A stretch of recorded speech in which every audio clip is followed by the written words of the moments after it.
আজকে আমি আলু দিয়ে একটা ধোসা করব। এখানে দুটো কাঁচা লঙ্কা নিয়েছি আর দুটো আলু কেটে ছাড়িয়ে ভালো করে ধুয়ে রেখেছি।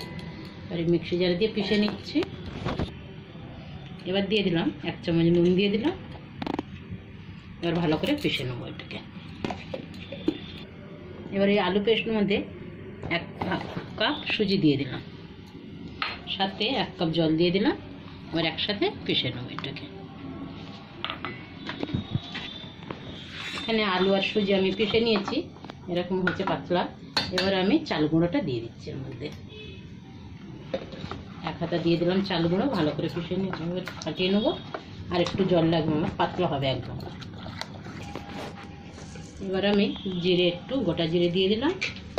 আর এখানে একটা কাঁচা লঙ্কা আর গোটা পেঁয়াজ একটা দিয়ে দিলাম, খুব বারিক চপ করে রেখেছি একদম কুচিয়ে। আর একটু গোলমরিচের গুঁড়ো।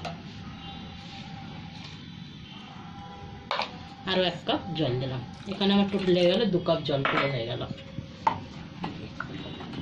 আর জল লাগবে না। এটাকে এবার রেখে দেবো আমি 20 মিনিটের জন্য ভিজিয়ে। তেলটা গরম হয়ে গেছে, 2টো শুকনো লঙ্কা দিয়ে দিলাম। আর দিয়ে দিলাম কিছুটা সাদা তিল। সাদা তিলটা একটু বেশি দিলাম। এবার আমি সাথে কটা রসুন দিয়ে দিচ্ছি, 5-6টা রসুন। গ্যাসটাকে কমিয়ে দিয়েছি। এবার আমি পেঁয়াজও দিয়ে দিলাম।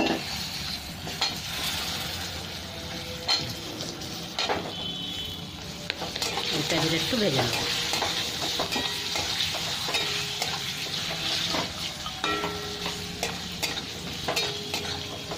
এবার আমি টমেটোটাও দিয়ে দিলাম, 2টো টমেটো কেটে রেখেছি, এটা দিয়ে দিলাম। এবার আমি নুন দিয়ে দিচ্ছি।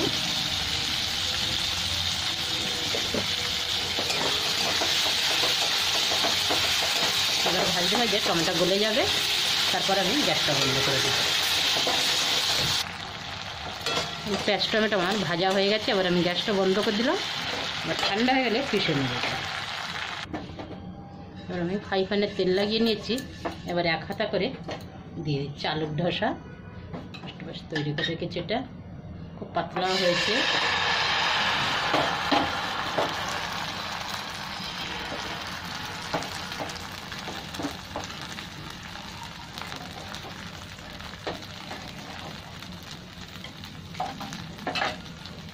অল্প অল্প তেল লাগিয়ে দেবো উপর থেকে।